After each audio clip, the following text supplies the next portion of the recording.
আপনারা বুঝতে পারছেন। সুতরাং আমরা সামগ্রিকভাবে আপনাদেরকে বলবো, তরিকত তাসাউফের লোকদেরকে বলবো, আমরা একবার জেগে উঠি, আমরা ইলম শিখি, মসজিদের সাথে সম্পর্ক করি, কোরআনের তেলাওয়াত শিখি। আমি নামাজ পড়তে জানি না, মসজিদে আসি না, আমাদের মধ্যে ডুয়ালিটি দেখে কিভাবে আমার আল্লাহ রাসূল রাজি হবেন। আমার নবী বলেছেন দুটি জিনিস রেখে যাচ্ছি, কিতাবুল্লাহ ওয়া আহলু বাইত রাসূলুল্লাহ। দেখেন, কিতাব আল্লাহ ওয়া আহলু বাইত রাসূলুল্লাহ, দুটি জিনিস তো আমার নবী দুইটাকে আঁকড়ে ধরতে বলেছেন। সোসাইটির মধ্যে, আমাদের দেশের মধ্যে কেউ কোরআনকে আঁকড়ে ধরে আলে রাসূলকে ছেড়ে দেয়, কেউ আলে রাসূলকে আঁকড়ে ধরে কোরআনকে ছেড়ে দেয়। আমি আগে আমারটা বলি, আমরা যারা আলে রাসূলের মহব্বত দাবি করি, আলে রাসূলকে গ্রহণ করি, আমরা তাদের আদর্শকে গ্রহণ করি, মোস্টলি কোরআনের তিলাওয়াতই করতে জানি না, বোঝা তো অনেক দূরের কথা। তাইলে আপনি একটা দেখেছেন, একটা ছেড়েছেন। আর কেউ কোরআন কোরআন কোরআন, কোরআনের পাখি, কোরআনের পাখি, মানুষ কোরআনের পাখি। পুরো মুহররম মাস চলে গেছে, আলে রাসূলের ভাষার কথা জবানের মধ্যে আসেই নাই। একটা ইফরাদ করেছে, একটা তাফরীদ করেছে।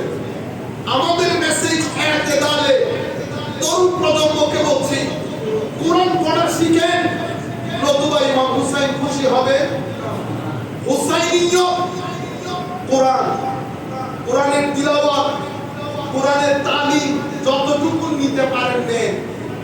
এরপরে কোরআনের নূর, কোরআনের মধ্যে দুটি জিনিসের কথা বলেছেন, হেদায়েত এবং নূর।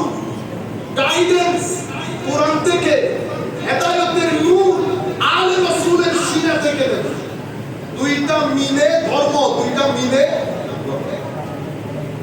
এই দুইটা জিনিস আমাদের সোসাইটির মধ্যে মিসিং হচ্ছে। আমরা দিন দিন হুসাইনিয়ত বলতে বলতে কোরআন ছেড়ে দিচ্ছি, কোরআন বলতে বলতে হুসাইনিয়ত ছেড়ে দিচ্ছি। দুইটাকে একসাথে করতে হবে, এটা আজকের মাহফিলের মৌলিক মেসেজ। সুতরাং আমরা চাইবো আপনারা যারা যেখান থেকে বসে আলোচনা শুনছেন, যারা কোরআন শরীফ পড়তে জানেন না, তারা কালকে থেকে অন্তত কোরআন শরীফ শিখার কাজ করেন। এটা কোরআনে পাক আপনার মেন্টাল হিলিং এ গুরুত্বপূর্ণ ভূমিকা পালন করবে। আপনি ঘুমাইতে যাওয়ার আগে, এখন তো আর কোরআন শরীফ নিয়ে বসতে হচ্ছে না, মোবাইলের মধ্যে কোরআন শরীফ আছে, একটা পেজ পড়ে তারপরে শুয়ে পড়েন। কোরআন শরীফ পড়া ছাড়া বিছানায় যাবেন না, বিছানায়। এটা আল্লাহর পক্ষ থেকে বান্দাকে দেওয়া একটা বিশেষ মহব্বতের চিঠি। এত চিঠি পড়েন, এত নিউজ পেপার পড়েন, আমার আল্লাহর কোরআনই পড়েন না, এরপরে বলেন আমি হুসাইনকে মহব্বত করি। এটা ডুয়ালিটি হয়েছে, ডুয়ালিটি হয়েছে। পাঞ্জে গানা নামাজ, বড় বড় ওয়াজ, বড় বড় নুকতা বলে কোনো লাভ নাই। এটা পাঞ্জে গানা নামাজ আপনার স্পিরিচুয়াল হিলিং এর মধ্যে অনেক গুরুত্বপূর্ণ জিনিস। সুতরাং সামনের সময় অনেক ভয়াবহ হবে, সামনের সময় অনেক অস্থির হবে, আপনারা নামাজমুখী হবেন। বলতে যেটা চেয়েছিলাম, একটা সবর, একটা শুকর। পৃথিবীকে আমার আল্লাহ সুখ দুঃখ, সাদা কালো দুটি জিনিস দিয়ে সাজিয়েছেন। ছেলেরা যখন 2-3 দিন একটু দুঃখের মধ্যে থাকে, খায় খোদা,